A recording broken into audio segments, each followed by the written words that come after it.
Por la señal de la Santa Cruz de nuestros enemigos, líbranos, Señor Dios nuestro, en nombre del Padre, el Hijo, el Espíritu Santo. Amén. Señor mío y Dios mío, creo firmemente que estás aquí, que me ves, que me oyes. Te adoro con profunda reverencia. Te pido perdón de mis pecados y gracia para hacer con fruto este rato de oración.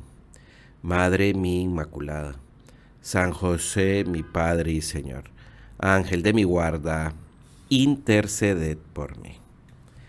Dios nos ve, Dios nos oye. Se lo acabamos de decir.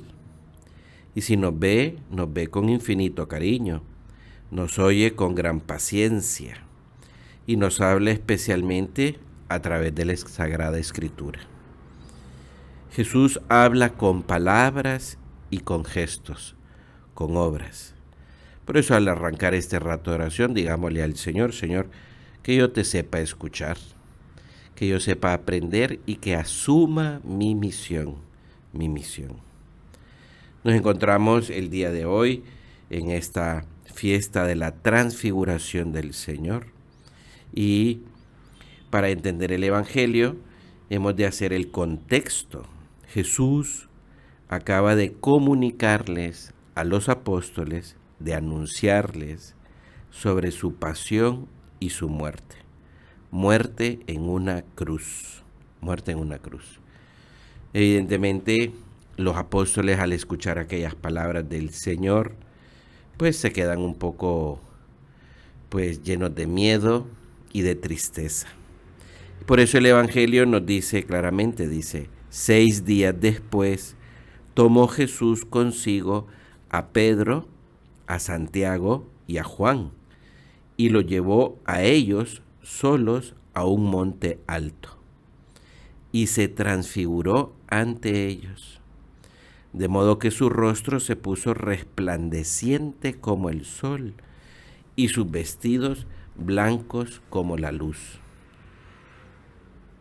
Sabiendo Jesús el escándalo, el miedo, el nerviosismo, la incertidumbre que su muerte había de producir en los apóstoles, Jesús quiere confortarlos y fortalecerlos en la fe.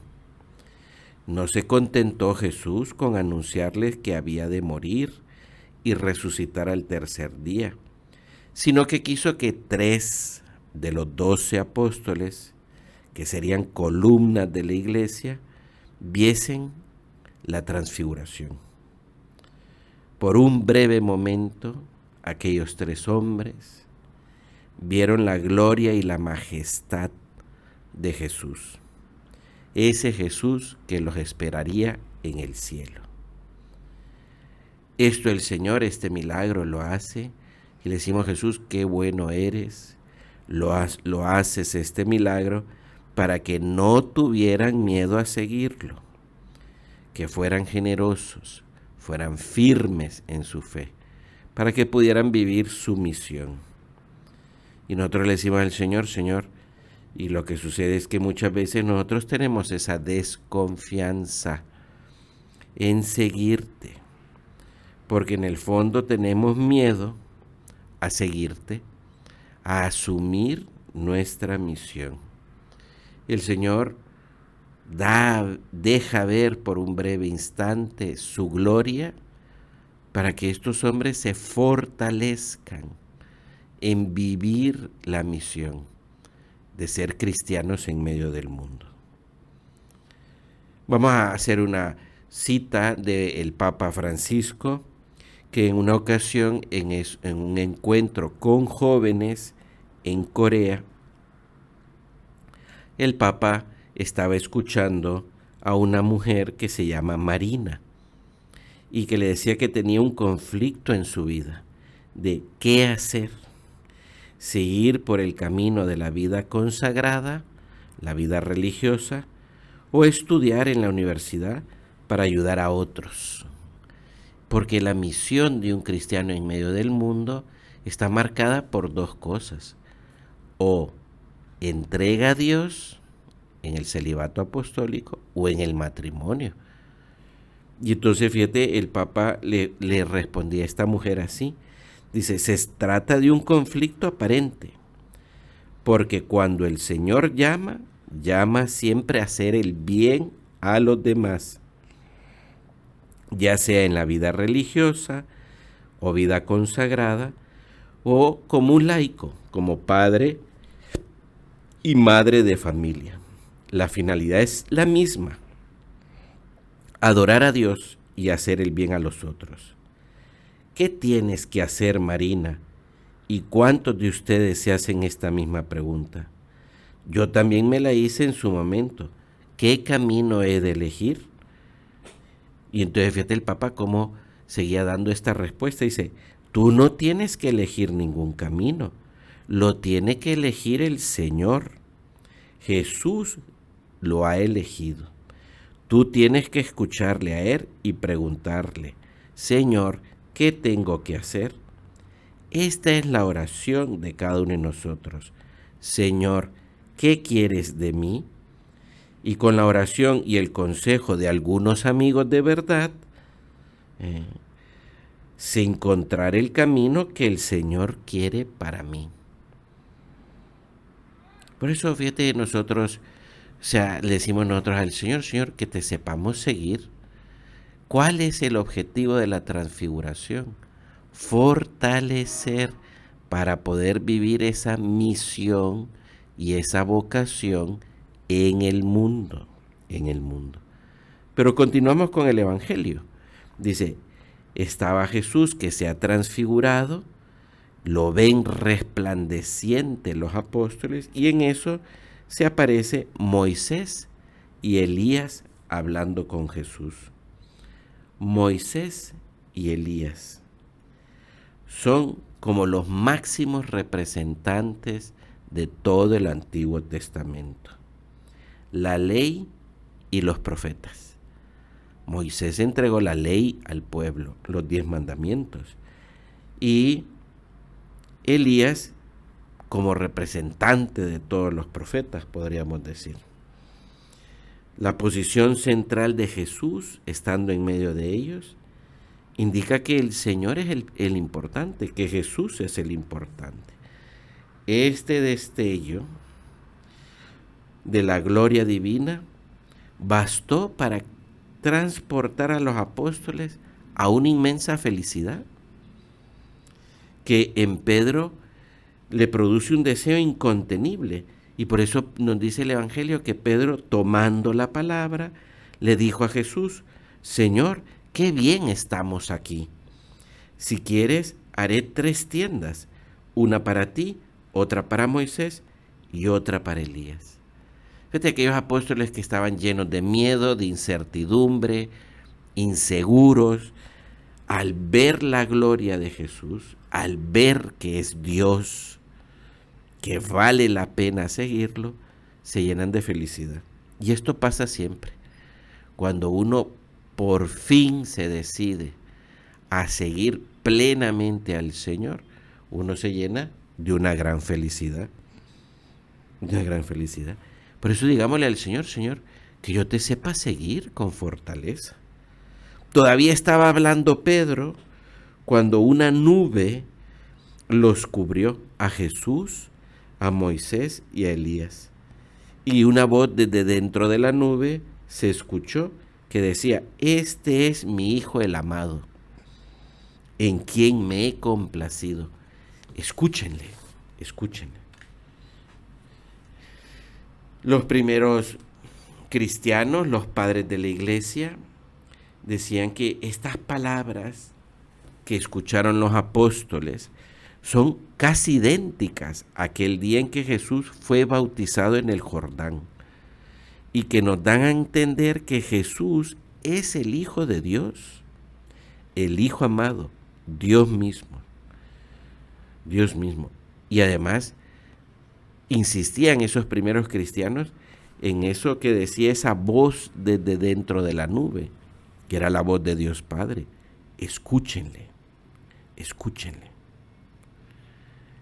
Y nosotros le decíamos, Señor, que yo te sepa escuchar, que yo sepa ir por donde tú me dices y hacer lo que tengo que hacer. Los discípulos al oír aquella voz cayeron de bruces llenos de temor. Y entonces se acercó Jesús y los tocó diciéndoles, levántense, no tengan miedo. Y nosotros si nos metemos en el pasaje como lo estamos intentando meter, Jesús provoca temor. Han visto la grandeza de Dios. Pero luego ese mismo temor Jesús lo disipa. Es un temor que despierta al alma purificándola. Temor necesario para que no rebajemos la grandeza de Dios a nuestra rutina o a nuestros proyectos mundanos. El Señor nos está diciendo a cada uno de nosotros, levántate, levántate. ¿Y levantarme a dónde? A cumplir mi misión de ser un cristiano en medio del mundo. Entonces, volvemos nuevamente al Evangelio. Al alzar los ojos, los apóstoles no vieron a nadie, sino solo a Jesús. Y mientras bajaban del monte, Jesús les ordenó que a nadie le contaran lo que acababan de ver, hasta que Él hubiera resucitado. El primer miedo que tienen los apóstoles es descubrir que el plan de salvación pasa por la cruz, por el sacrificio. Tienen miedo al sacrificio, tienen miedo a sacrificarse. Y Jesús los fortalece con esta transfiguración. Un papa de la antigüedad, San León Magno, de los primeros siglos, decía el papa, el fin principal de la transfiguración era desterrar del alma de los apóstoles el escándalo, el miedo a la cruz. Desterrar del alma el miedo a la cruz, el miedo a ser generoso, sacrificado y abrazar mi vocación y mi misión. Por eso digámoselo al Señor, Señor, fortaléceme para ser un verdadero cristiano en medio del mundo, abrazando mi misión y mi vocación. La vida de cada uno de nosotros es un camino hacia el cielo. La vida no se acaba aquí. Nuestra vida es un camino hacia el cielo. Pero este camino hacia el cielo pasa por la generosidad, por el sacrificio verdadero. Hasta el último momento de nuestra vida hemos de luchar.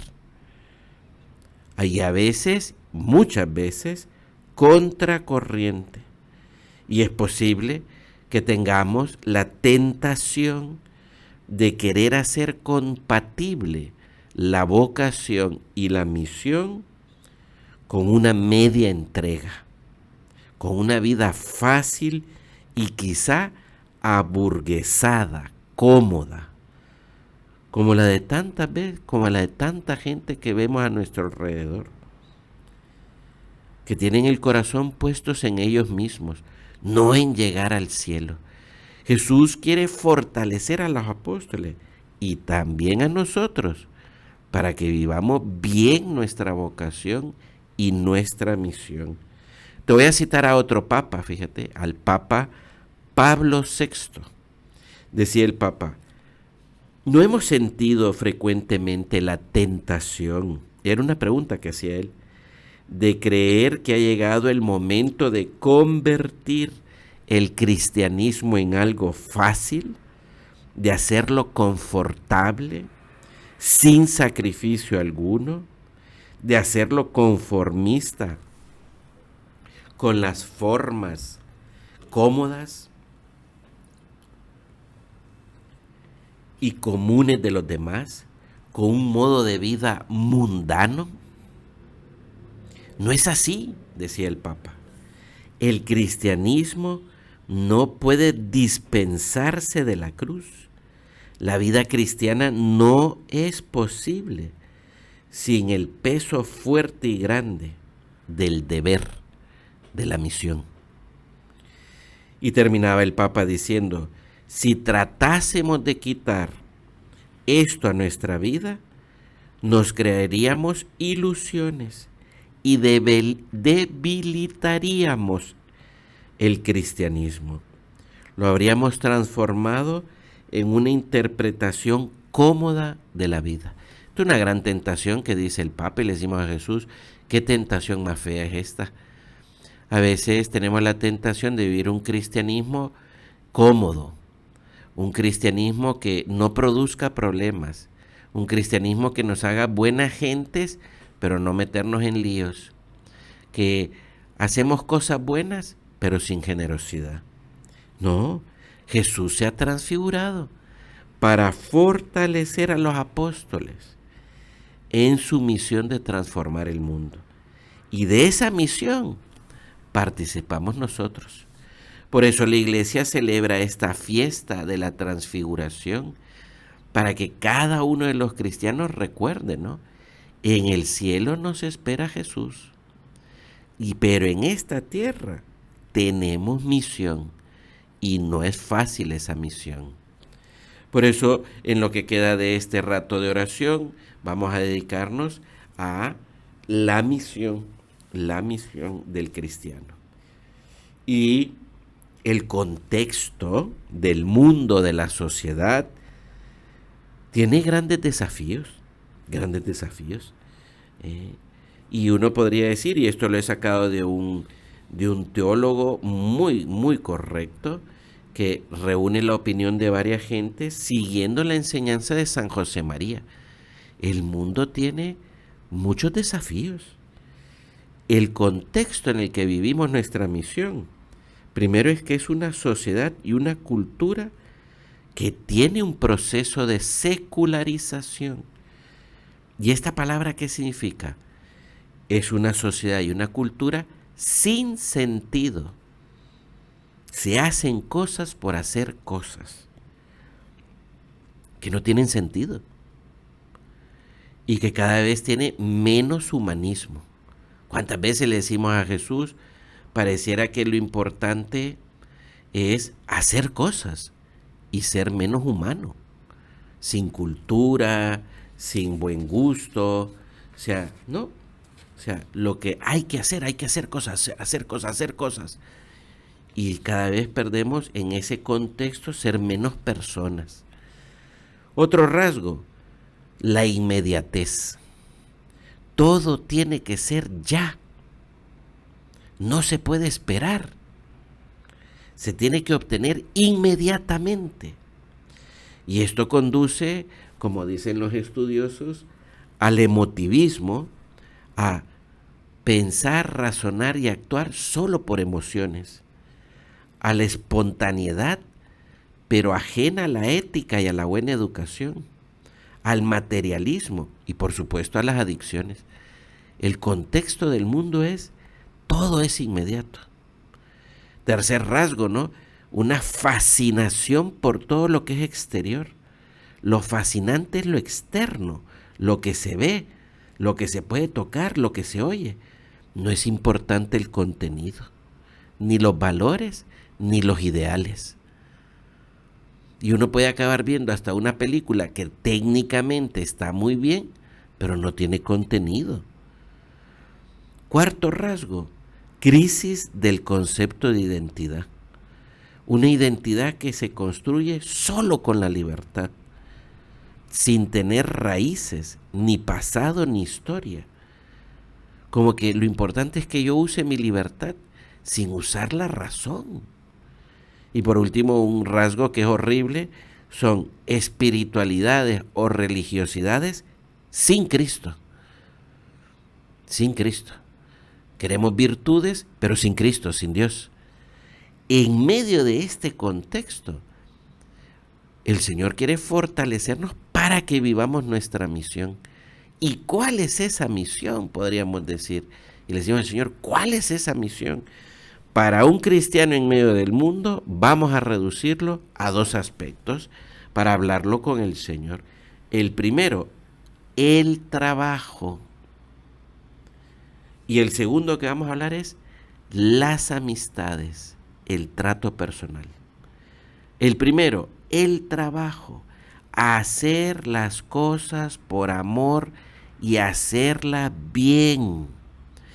Y en esto se lo demos gracias al Espíritu Santo, porque es lo que ha querido que San José María lo volviera a recordar. Y en una carta que escribía San José María explicaba, él dice: hay un paréntesis de siglos inexplicable y muy largo en el que sonaba y suena esto: buscar la perfección cristiana por la santificación del trabajo ordinario, cada uno a través de su profesión. Durante muchos siglos, seguía diciendo San José María, se había tenido el trabajo como una cosa vil. Se le había considerado incluso por personas de gran capacidad teológica como un estorbo para la santidad. Y entonces decía San José María: habrá que rezar, tendremos que rezar, tendremos que sufrir para quitar de la mente de las personas buenas ese error. Y nosotros decimos a Jesús, y esto lo seguimos viendo, muchas veces no entendemos la misión del cristiano, Jesús, que es trabajar bien y por amor. Es un error en el que cae mucha gente. Creen que ser cristiano es ser una persona de buenos sentimientos, de buenas intenciones, que lo importante es hacer obras de caridad, de solidaridad, de beneficencia, que son importantes, pero eso no es un cristiano. Un cristiano en medio del mundo es una persona que trabaja bien y por amor. Y trabaja bien. Pero por eso es que uno puede encontrar cristianos que son muy malos para trabajar y hacen las cosas mal. Y eso es lo que hay que despertar a la gente. Podríamos limitar la vida de un cristiano en medio del mundo simplemente a tener buenos sentimientos. La misión es recordar esto a todo el mundo con nuestra vida y nuestro ejemplo, que es hacer el trabajo con la máxima perfección, hacerlo por amor a Dios y a los demás, no hacer chapuzas, no hacer chapuzas. Fíjate que esta es una palabra que utilizaba San José María. ¿Y qué significa chapuza? Cuando se trabaja o se hacen las cosas con poco cuidado, sin técnica o con un acabado deficiente. Y a veces como, es que yo lo hice con buena intención. Sí, pero es que no estoy criticando tu intención. Estoy diciendo que salió mal, salió deficiente esto. Y puede ser el trabajo profesional, en una oficina, en una empresa, en un consultorio, o también las cosas que hacemos en la casa. Trabajar bien, esa es la misión del cristiano. Y para eso los cristianos en medio del mundo tienen que recordárselo a todos con sus palabras y con su ejemplo. Decía todavía San José María acerca del trabajo: para abrir una brecha en la conciencia de los hombres, después de tantos siglos de error o de olvido, tenéis que ser amigos del trabajo. Sin el trabajo no nos santificaremos, no es posible. Habéis de ser fieles, habéis de ser fuertes, habéis de ser dóciles. Necesitáis virtudes humanas, corazón grande, lealtad. Con esto no os estoy pidiendo cosas extraordinarias. Y entonces fíjate que, y es cierto, le decimos nosotros al Señor, mi misión en medio del mundo, como un cristiano, a veces esto no lo entiende dentro de la misma iglesia, porque a veces por el trabajo nos excusamos para no buscar el amor de Dios. A veces el trabajo puede ser ocasión de pecados, de vanidad, de soberbia, de lucimiento personal, o de cosas ilícitas o inmorales. Por eso San José María hablaba de tener virtudes, aprender a hacer las cosas bien, hacerlas a la perfección. El trabajo no puede ser la causa para que después digamos estoy muy cansado y descansamos o nos divertimos de una manera poco cristiana, ¿Cuánta gente a veces dice que he trabajado mucho y ahora me dedico a descansar, pero de una manera poco cristiana?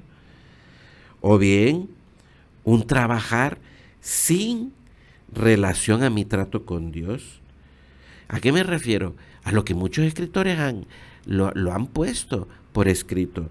Soy un tiburón, un despiadado para trabajar de lunes a viernes. O soy un chapucero trabajando de lunes a viernes y luego soy un pagano el fin de semana.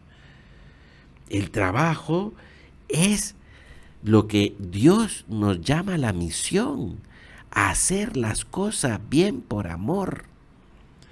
A hacer las cosas bien por amor. O sea, a no tener excusa por mi trabajo para no tener una vida de piedad o no formarme doctrinalmente. ¿Cuántas veces le decimos a Jesús?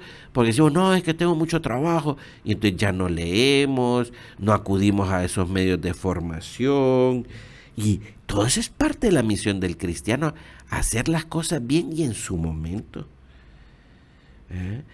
Acabaríamos con un trabajo que es puro lucimiento personal, o bien un trabajo que lo que viene es a reparar mis complejos de inferioridad. Eso es un sinsentido. ¿Cuál es la misión del cristiano? Trabajar con perfección y trabajar por amor, para servir. Y aquí es un tema larguísimo, pues.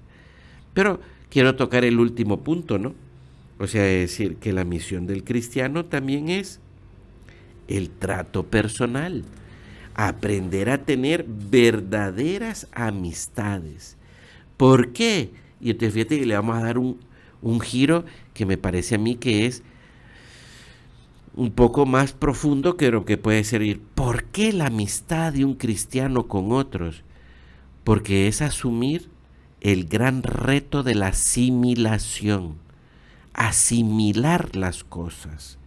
La amistad nos ayuda a asimilar, a llegar a fondo, a comprender, a abrazar mi entera existencia, a empapar mi vida de Dios.